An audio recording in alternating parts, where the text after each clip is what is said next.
So, all good? All right. Okay, we are picking up in Acts chapter 25. And I'm actually ahead of schedule. So that's awesome.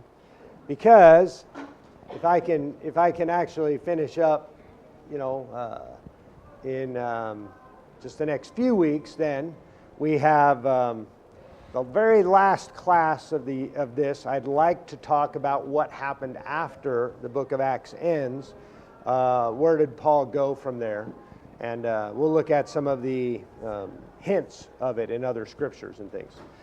Kind of fill out his journeys after his time he spent in Rome, which is almost certainly where I suspect, I think we've probably talked about this already, but in Luke and Acts, it was probably in Rome when Luke was with Paul that he wrote these two books to Theophilus, who's probably an official in the Roman Empire, and probably explains why when they're done in Jerusalem, he's giving them the letter, and it ends there. But anyway, let's have a word of prayer before we get into this chapter.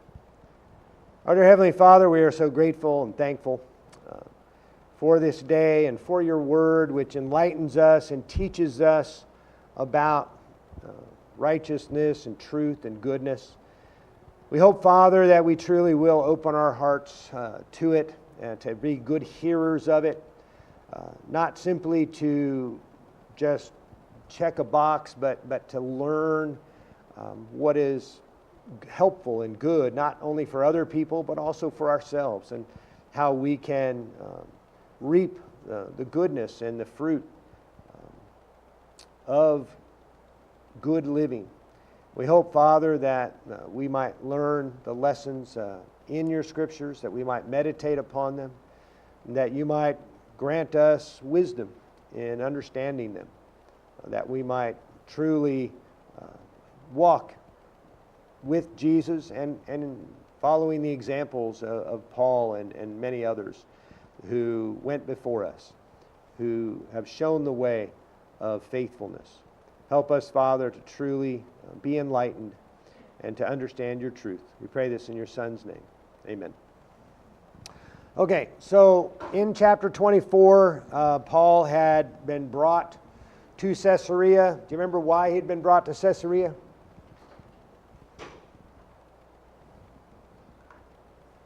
Anybody remember why Paul was brought to Caesarea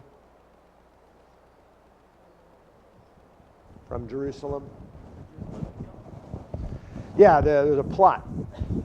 40 men had plotted to, hunt and kill Paul, and so when that plot was discovered, they got him out in the middle of the night, sent him on to Caesarea, which is the capital of the region from a Roman perspective.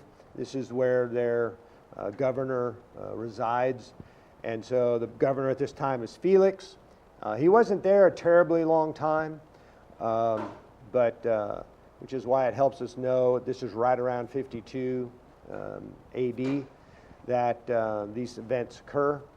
And Felix hears the case against Paul from the leaders in Jerusalem who are making the accusations. They used a lawyer to do the accusations. Paul answered them, and basically told them, listen, the people who are accusing me of writing, they ought to be here, making the accusations, which I have been reading was really frowned upon in the Roman system.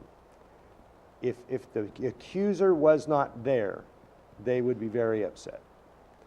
They did not care to hear accusations from some third party. It had to be witnesses to be there and make the accusations. And so Paul bringing that up, he's probably aware of that fact. And Paul, he's kept in custody. Why did Felix keep him in custody?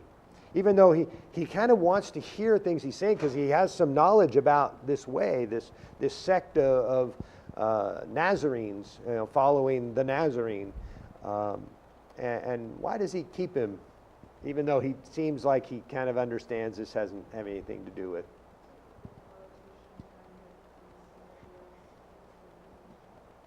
Yeah. Yeah, so you got multifacets. He's trying to he's the governor of the Jews, right? He oversees a Jewish region. He can't really, you think, well, the leader can do anything they want. Not really. All leaders, even emperors and things, if they do things that people don't like enough, people will rise up and kill them. The mob is always more powerful. The crowd has always more power. Just the sheer numbers, right? And so there's always a little worry. So you have to basically mollify the locals. And this is one of the issues of the governor. I've got to keep the Jews happy so they don't want to revolt and they don't want to rebel. And so there's part of that being that typical politician. Now, and that would be very typical for them. We say that kind of real derogatory in our time. It's not right for a politician to simply do things, to not do what's right or just. We have an expectation in America and much of the West for the last, several hundred years, probably since the Magna Carta, the concept of rulers being just and righteous and having to be fair. That is not the concept of most empires. They're ruling to maintain peace. They're ruling to maintain everybody doing what they want them to do and have everybody keep producing food and money and pay their taxes, and they want to stay in power. And that's probably the same thing that happens in the modern world to politicians too. They want to maintain power, right? But they wouldn't have had to hide it in the Roman Empire. That would have been open. Well, yeah, that's all we're doing. They don't care about justice that much. They don't have a blindfolded woman with scales weighing out justice. They don't do that. They don't have those concepts. And I think sometimes we forget that he doesn't have to be just. And the people above him don't care. The people below care, right? The people who are not having justice care. And God cares ultimately, as scriptures tell us, that God ultimately is the one who does judge all leaders and all leaderships of nations. And the issue of justice and righteousness and how they treat the poor and those who are weak is of utmost importance to God. But it wasn't these kingdoms didn't have those kind of modern day sensibilities. So he's keeping him there. And then secondarily, he's like, I could probably get a bribe from him, and so from him, maybe some of his friends who are taking care of him would want to, pony up some money to help him be set free. So anyways, 2 years elapses in Caesarea.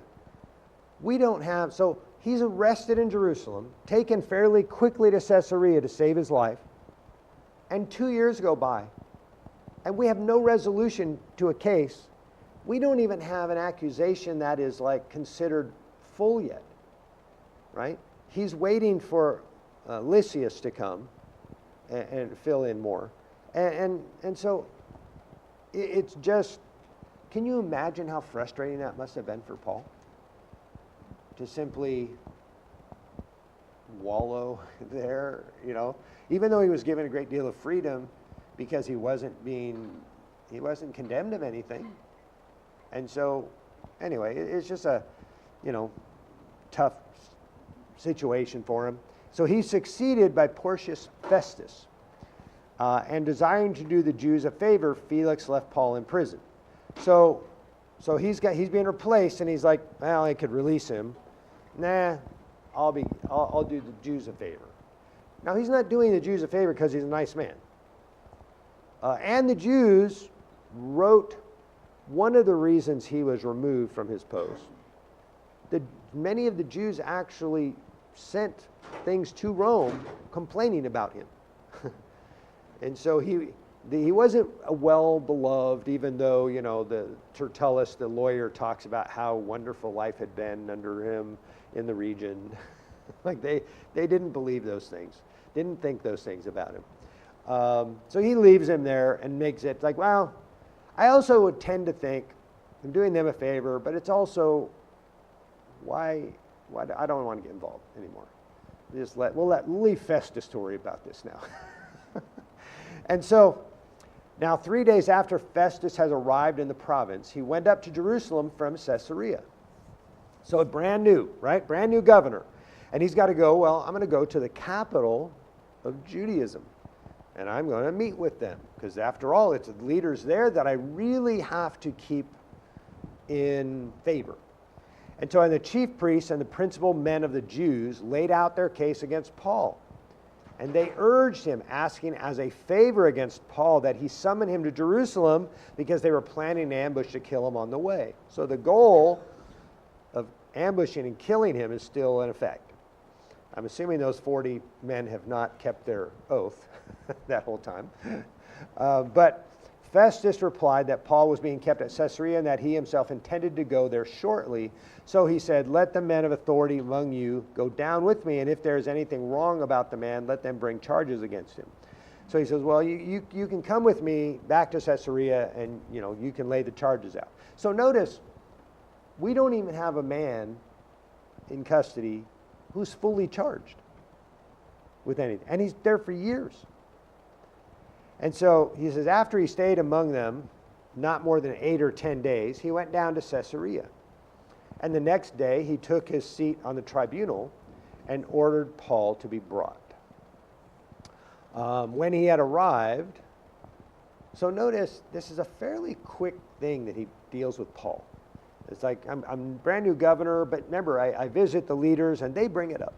So it's like, well, okay, this is actually something, this is something on the top of the agenda here. And so when he had arrived, the Jews who had come down from Jerusalem stood around him, bringing many and serious charges against him that they could not prove. Now, one of the problems is, how would they have to prove it?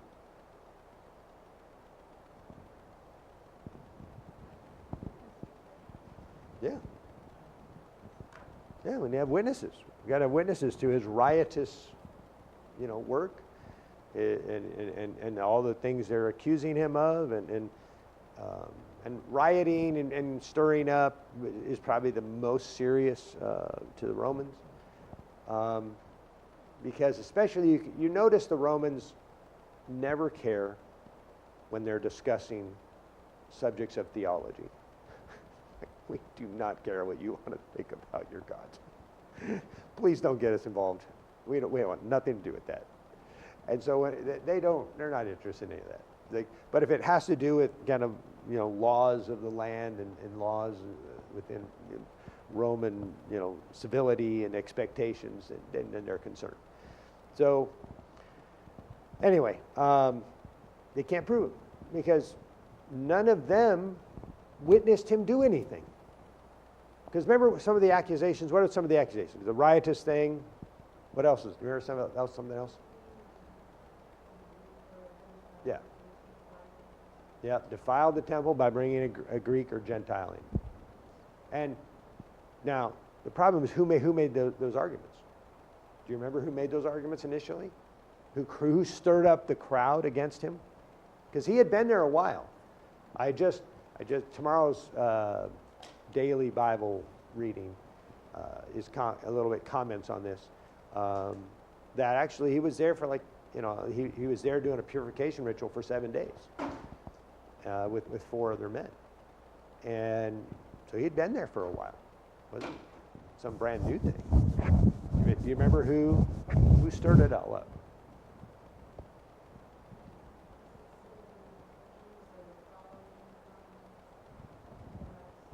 Yes, they probably hadn't followed him, but it was Jews from Ephesus. And remember, that's where he had to flee for, trying to kill him there. The big mob had been raised to kill him there. And so they were probably there, just there to come. I don't think they knew he was going to be there. Because he had left Ephesus, went up to Macedonia, Greece, came back, many months later shows up. But I think they happened to see him. Like, oh, that's the guy. Hate that guy. Right? And they probably had seen him at some point with some Gentile that they knew. But they hadn't seen him bring that Gentile into the court of the women, which is the first court that the Gentiles couldn't pass. And the first gate they couldn't go through. They probably hadn't witnessed any of that. No, there's no sense Paul would have even wanted to do that. But,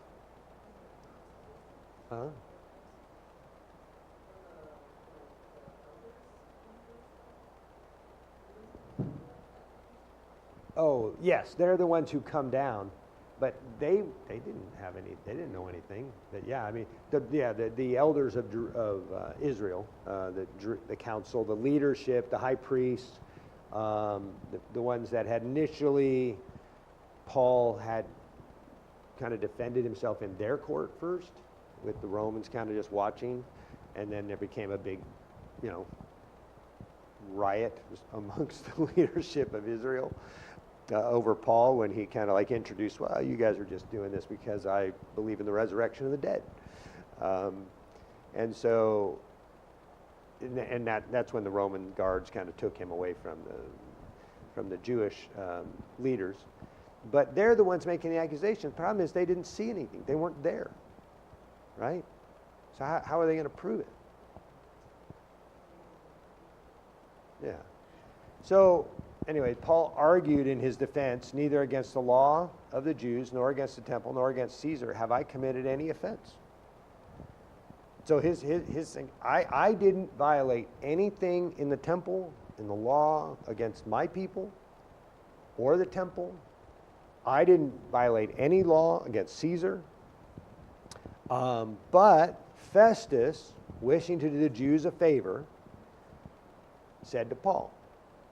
So we're back to the same thing. The governor's trying to do them a favor. And I think at times we see that. We see it with the Herods. We see it with Felix. We see it with Festus. And I think sometimes we can misunderstand that to think they like them. They don't like the Jews. The Roman, by all of my reading that I've done about the Roman Empire and their attitudes towards the Jewish nation is they were kind of a thorn in their side. This tiny little nation, it was just a pain. Like pain in the side, and it's like, why are we dealing with this? Like nothing nowhere place is there, conceptually. And they just are they're more trouble than they're worth, from kind of but you're the governor of the region. You have to, your task is to rule over these people. I can't do that very well antagonizing them. And so that's what this whole favoritism thing is, right? I've got this one guy who in the scheme of things means nothing. An individual person doesn't mean anything, to them.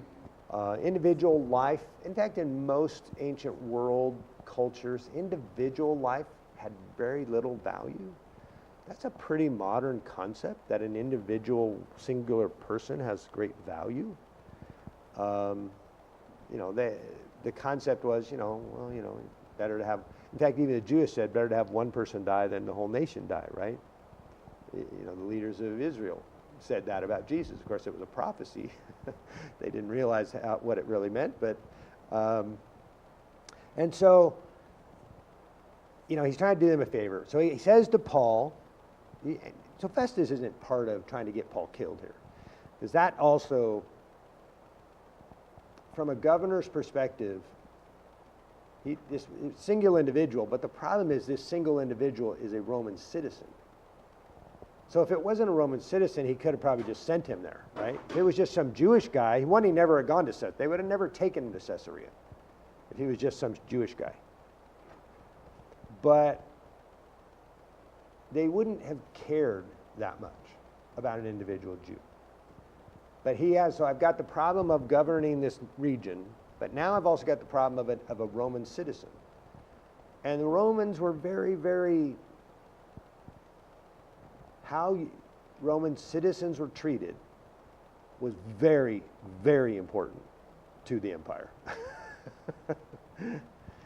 And so you've got these kind of warring factions. But anyway, so he says to Paul, do you wish to go up to Jerusalem and there be tried on these charges before me? But Paul said, I am standing before Caesar's tribunal where I ought to be tried.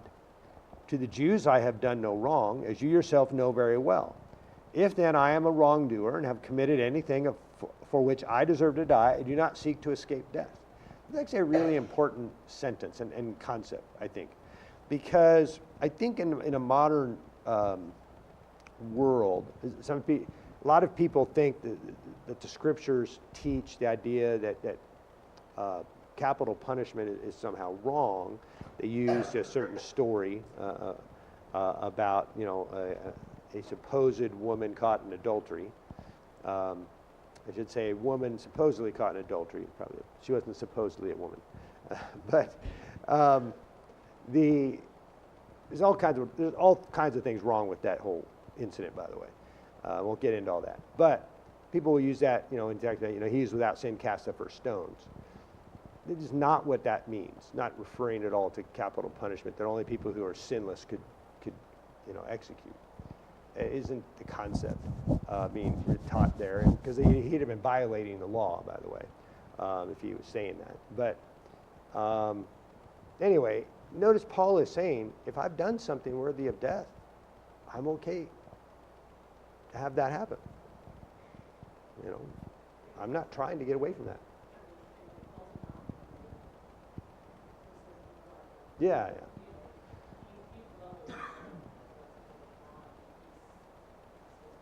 Right. Well, the fact that it's mentioned, it was clear they couldn't prove anything they were saying about him.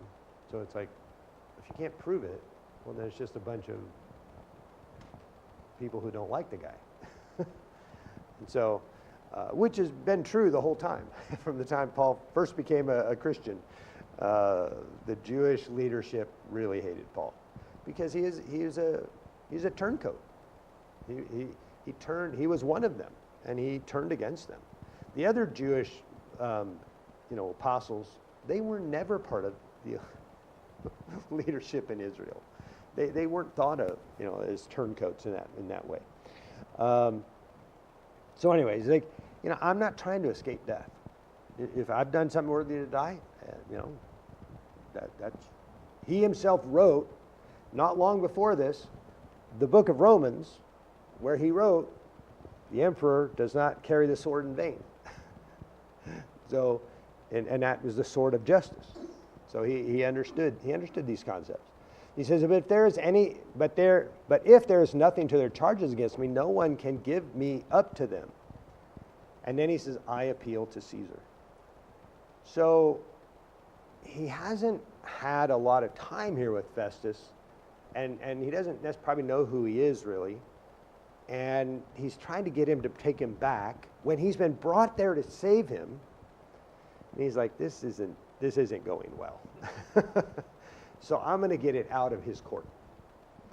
And he hasn't, for 2 years, he has not done this and had the actual right to do this, but for whatever reason had not. Might have felt like his opportunities to keep preaching and proclaiming the word to Felix maybe was worth it staying there, or even just preaching and teaching to other people in Caesarea. But he says, I appeal to Caesar. Every Roman citizen had that right to have their case be adjudicated by Caesar himself. That's why there were so few Roman citizens. One of the reasons. And because it would also take a long time for Caesar to hear your case.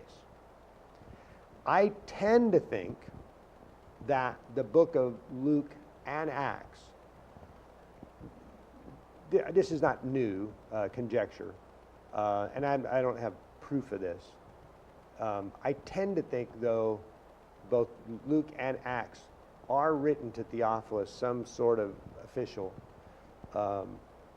is probably for his case before Caesar, because he's going to have to submit stuff before, because Caesar's not going to just want everybody coming up there and listen to everybody. Is Caesar going to want to sit there and hear a bunch of people talking and yakking and then getting in arguments? And no, he wants, okay, it needs to going to be, Caesar, going to be a very busy person in his life. He's going to need to have people tell him the essences of both sides. And so the idea that these letters are actually defenses for Paul is not a new thing, not provable in the sense. I think the only real, I guess what weighs it for me is where it stops. The fact that it stops right before his actual case is heard. It's interesting that it would stop right before his case is heard, because why isn't it telling us what happened in the case? And I think the reason is probably, and I'm saying think and probably, I think it's probably that he turned this over to Theophilus, probably involved in this in some way, and basically has to turn it over before the actual case is heard. That makes the most sense to me, but either way, it doesn't matter. It still gives us great feedback about the early church. So he appeals to Caesar. Then Festus, when he had conferred with his council, answered, "To Caesar you have appealed, to Caesar you shall go." Like, well, okay, out of my hands now. Okay. Well, yeah, I mean, it probably doesn't please Festus to have it pulled from him. It probably certainly doesn't please the Jews. It doesn't help him do the Jews any favors, but he doesn't really have any choice.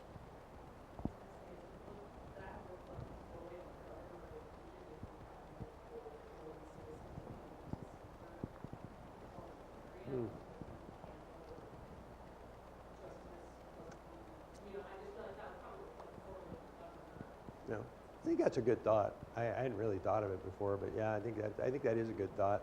Because I think if I've got, because I've got a governor of a region who's supposed to manage that, right? And if they keep appealing to me, it's like, what's wrong with this person? Is this person not handling things properly? That is a very good thought. No, especially you just get there, like, okay, out of my hands. Yeah, Carrie. I think just going through this with more of a fine-tooth comb, you can really see the beauty and the wisdom that God had in Paul and what is happening around this and where the word is actually going. Yeah. Yeah, the fact that Paul is chosen to go to the Gentiles, this guy who was kind of a chief, being amongst leadership in Jerusalem, but he has the great attributes of being a Roman citizen, and this ultimately helps him so much, not only in preaching to leadership in Caesarea, but he ends up preaching and converting people in the household of the emperor. I mean, his ability, being a prisoner, ends up giving him access to preach the gospel to people that most of the other apostles would never have gotten close to, and would have no really ability to get close to. So he's in a unique situation to connect to parts of the empire that the other apostles wouldn't have had access to as easily. So, yeah. Any other thoughts here about? So this is he's been there for 2 years. Paul's appealed to Caesar. So we have he meets with Felix. We get a court basically called with Felix. We get a court called with Festus, and in between that, he spends a lot of time talking and teaching Felix and his wife Drusilla. Now we're going to get a third one here, but he's already going to be sent off to Rome. But it says some days had passed. Again, it's very generic. It could mean a few. It could mean months. Some days is very, very open in this language. Then it says, Agrippa, the king, and Bernice arrived at Caesarea and greeted Festus. So this is one of the kings of the region, much like Herod and those, and they are under the governor, because they're a nation to themselves, and Rome allowed nations to kind of keep their kings, but they installed governors over them, and brought in military people to rule them. So Rome ruled nations. They did not tear down the nation and create their own structure. They simply put a structure on top of their structure. And so Festus laid Paul's case before the king, saying, "There's a man left prisoner by Felix, and when I was at Jerusalem, the chief priests and the elders of the Jews laid out their case against him, asking for a sentence of condemnation against him. I answered them that it was not the custom of the Romans to give up anyone before the accused, met the accusers face to face, and had opportunity to make his defense concerning the charge laid against him. So when they came together here, I made no delay, but on the next day took my seat on the tribunal and ordered the man to be brought. When the accusers stood up, they brought no charge in his case of such evils as I supposed. Rather, they had certain points of dispute with him about their own religion and about a certain Jesus who is dead, but whom Paul asserted to be alive. Being at a loss how to investigate these questions, I asked whether he wanted to go to Jerusalem and be tried there regarding them. But when Paul had appealed to be kept in custody for the decision of the emperor, I ordered him to be held until I could send him to Caesar." So he's telling him, he's like, boy, I don't get this. Because Festus doesn't know about everything that's happened. He doesn't, not necessarily aware of everything. And so he's, he's talking to, Agrippa and his wife Bernice. And so then Agrippa said to Festus, "I would like to hear the man myself." "Tomorrow," said he, "you will hear him." So Agrippa is like, Agrippa was going to be aware of these things, right? Agrippa is a king in Israel, ruling some area, and he would have heard about Jesus. He would have heard about Paul. He would have heard about this sect of Jews teaching this this message that Jesus had been resurrected from the dead after he was, crucified. And so he had been aware of all that. How much detail he knew, hard to say, but he'd have been aware of the general thing about that. And so he's like, I'd like to talk to this man.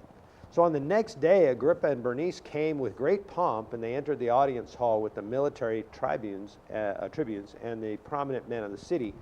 Then at the command of Festus, Paul was brought in. And Festus said, "King Agrippa, and all who are present with us, you see this man about whom the whole Jewish people petitioned me, both in Jerusalem and here, shouting that he ought not to live any longer. But I found that he had done nothing deserving death. And as he himself appealed to the emperor, I decided to go ahead and send him. But I have nothing definite to write to my Lord about him." So he's like, I don't know what to say. "Therefore I have brought him before you all, and especially before you, King Agrippa, so that after we have examined him, I may have something to write. For it seems to me unreasonable in sending a prisoner not to indicate the charges against him." So he's met with these leaders, and he's like, I don't know what to put down as the accusations. These guys want him to die. And they are not sure this man Jesus rose from the dead. And they're discussing their religion. Like, he's not going to be familiar with their religion at all. He wouldn't even have positive concept of the Jewish religion. The Romans did not have a positive view of Jewish religion. And so, he's just like, I've got this guy here who's appealed to Caesar, they want him to bring him there, and like, man, I'm kind of stuck here. I don't really know what to do with this. Like, I gotta need to send him, but I don't, what do I write? What's the case that I'm sending? So that's where he's at, and that's where the problem is, and we're gonna pick it up from there, but we don't need to, I don't really, at this point, need to go too quickly through all of this. So any thoughts here at all about these cases in Caesarea that Paul has, either with Felix or Festus? Yeah.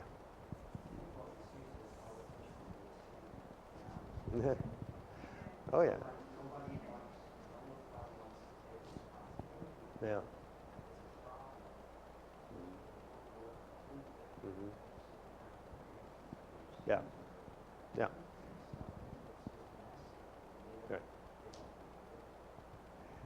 I think we can even be more generic than, and politicians are all the same. We could think politicians, here's what I'm really going to bash them.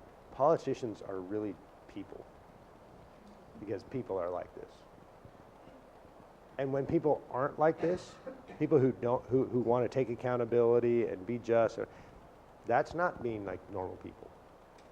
So when we're asking leaders, this is one of the reasons that scriptures talk about this idea of leaders needing to demonstrate a higher level of behavior and principles, and have demonstrated it, because no matter what they think or believe, so whatever politicians we put in place, they're people. And they're going to be susceptible to all the temptations of either being in power, or I don't want to be responsible, or the weight, and it's like, this is messy, and it's like hard to make a decision, and who was it? And who remembers which president said the buck stops here? I was thinking that was Truman. Did I say Truman? I was thinking Truman. But anyway, that concept was well liked at that time, and he was referring to problems. It's like, yeah, but it's my responsibility. And why that's liked, and why a lot of leaders do a really bad job in not taking responsibility for even people, and a lot of times they may not have actually committed the actual problems, right? But people under them have committed the problems. But they have to take responsibility because they did them under them. And people will respect that, but we don't respect people, leaders who will not, be different than people typically are. And politicians are often not full of people of that kind of character.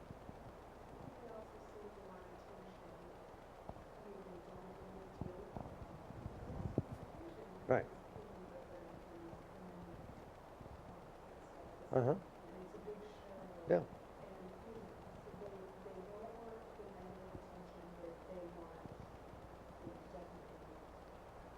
Oh, yeah. They want the positive stuff. And think about this. What is it in the typical human desire that would make us want all the benefits of something and none of the negatives of something? Oh, you say, Devin? Just think about that.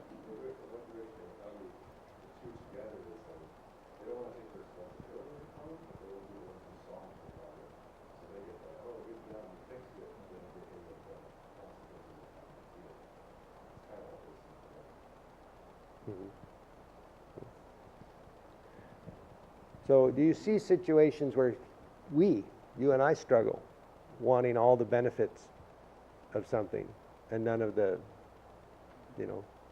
negatives of that same thing? What was that? Oh, gratification. Yeah. I think pride as well.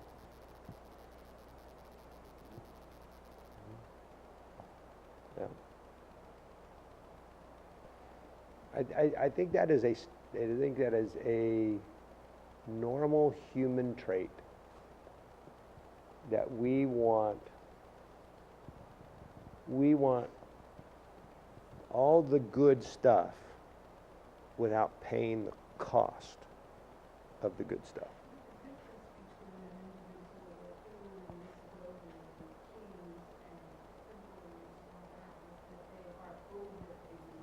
Mm-hmm. There's a different effect, but it's still I think it's still the same human. So it's all rooted. What I'm trying to say, it's all rooted in human temptation. It's not. So we shouldn't be shocked by it. What we're looking for in leaders is to be not typical, to be not normal, to have risen above something, to put, and almost any, it's true, I think, in almost any kind of organization, whether it's political structures or it's a business structure or military structure, any kind of organizational structure. We only want to raise people up into positions that have demonstrated that they can be trustworthy, right? That they can overcome, the negative side effects of people, and anyway.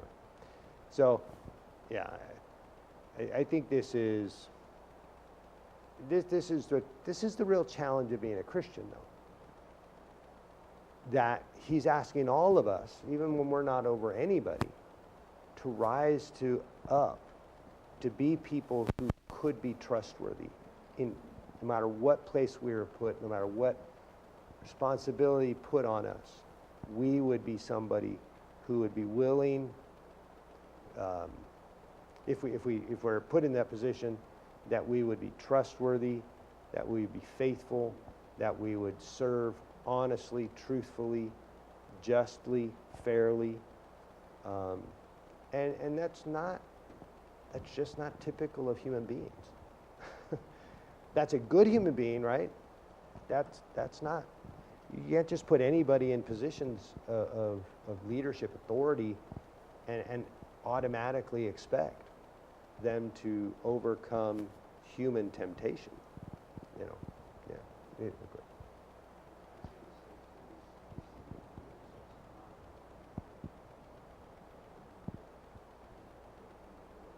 Oh, no. Yeah. Oh, yeah.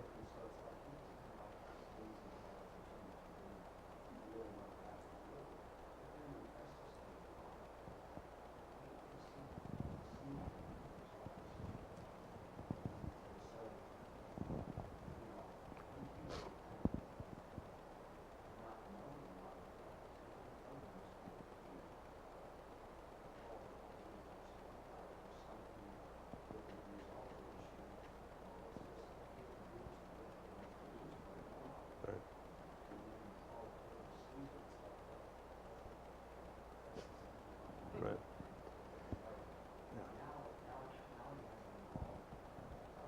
Right. Yeah.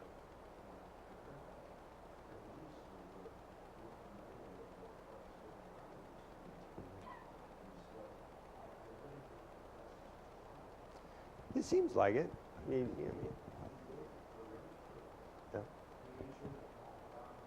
Right. And he didn't turn Paul over to them, even though they asked. He initially said, "You got to come to me, and this is where the seat is." So yeah, there's no.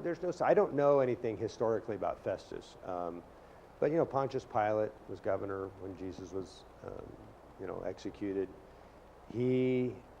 Pontius Pilate is horrible by all records. But I think most of the governors in Roman, the view of history of Roman governors is typically bad.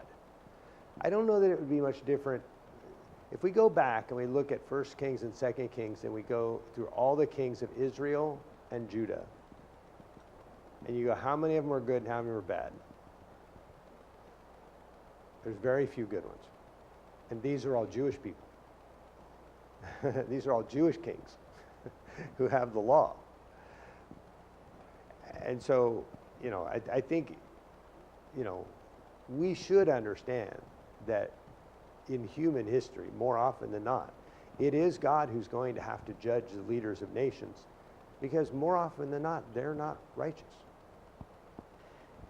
They have very human frailties, and that lead them down very bad paths. But that's one of the blessings, that this world and this kingdom isn't our home. It's not our kingdom anymore. I think that's one of the blessings of having that concept. Yeah.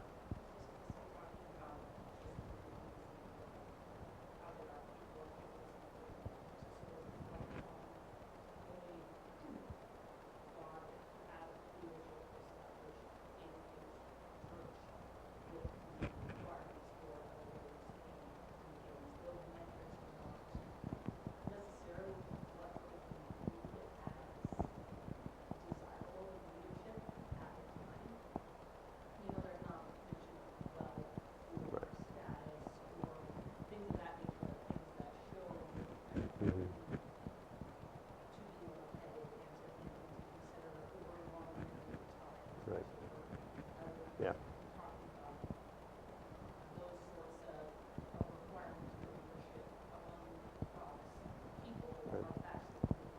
Yeah. Right. In fact, within churches, I still think it's often true in places that somebody's wealth, position, that they've done so well in business, or risen up in the world, often is thought of, in some churches that is taken too much into account, because the thing that really is interest to God is how did they care about their family, not a business or their work environment. So having people who are leaders, who might come from very humble work environment, might not have risen up to any great place in a work situation, can be wonderful leaders of God's people. I think sometimes we're still sometimes affected by somebody's performance or accolades in the the world, whether it's money, position, power in the world, still affects us sometimes. Did somebody else have a hand go up? Did I miss? It's we're looking for different kinds of leaders than the world is looking for, which is often looking for power, and and I don't know. Anyway, yeah.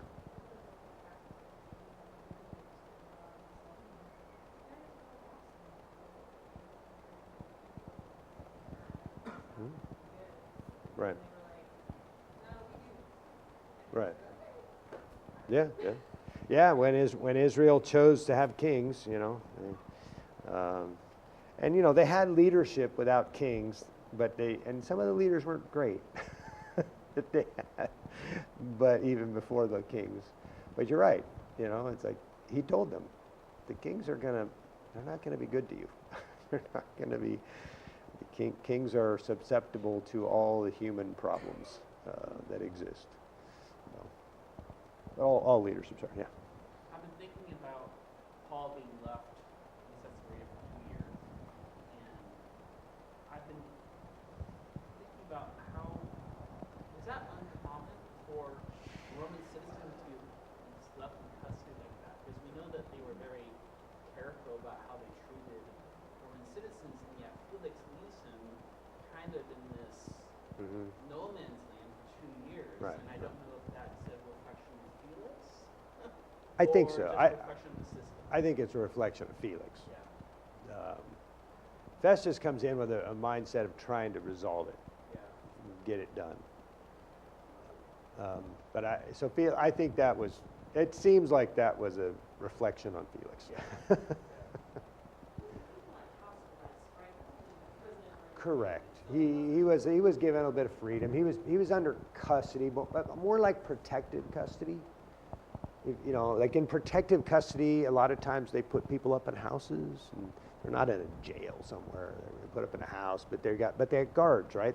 Because there's people trying to kill him, and so he's in custody, and he can't freely go places, but he's not really. He's not a. We don't have an actual. They haven't even figured out what the actual accusations are. Let alone to actually condemn him yet. So, the 2 years I think are strange. The thing that amazes me is why Paul didn't make an appeal in that time frame. But I don't know. There's no hints at all why he didn't. But, all right. Well, I appreciate everybody's time. Next week we'll get into chapter 26. Where we will actually get a little bit more into this defense a little bit before we start seeing him travel to Rome. So let's go ahead and have a closing prayer. Our dear Heavenly Father, we're so grateful for your word, and we know there are many things that are hard to understand and confuse us at times, but we ask that you help us glean from the word the things that are meaningful and helpful, that can really encourage us to be of similar faith, of similar strength and perseverance as Paul was, as many of the early disciples were, through all of the struggles and difficulties they faced at a world that hated them. And abused them, persecuted them. We hope, Father, that you'll give us and help us and lead us into that same sort of strength and commitment. And we hope, Father, that we truly will bear good fruit in our lives for ourselves, for our families, for our community, for our loved ones and our church, for our communities, and for you. And because you have given us life, and you've given us all the instructions to live a good life, and also set aside for us all the inheritances of your children. And we're grateful to be adopted into your family. We pray these things in your Son's name. Amen.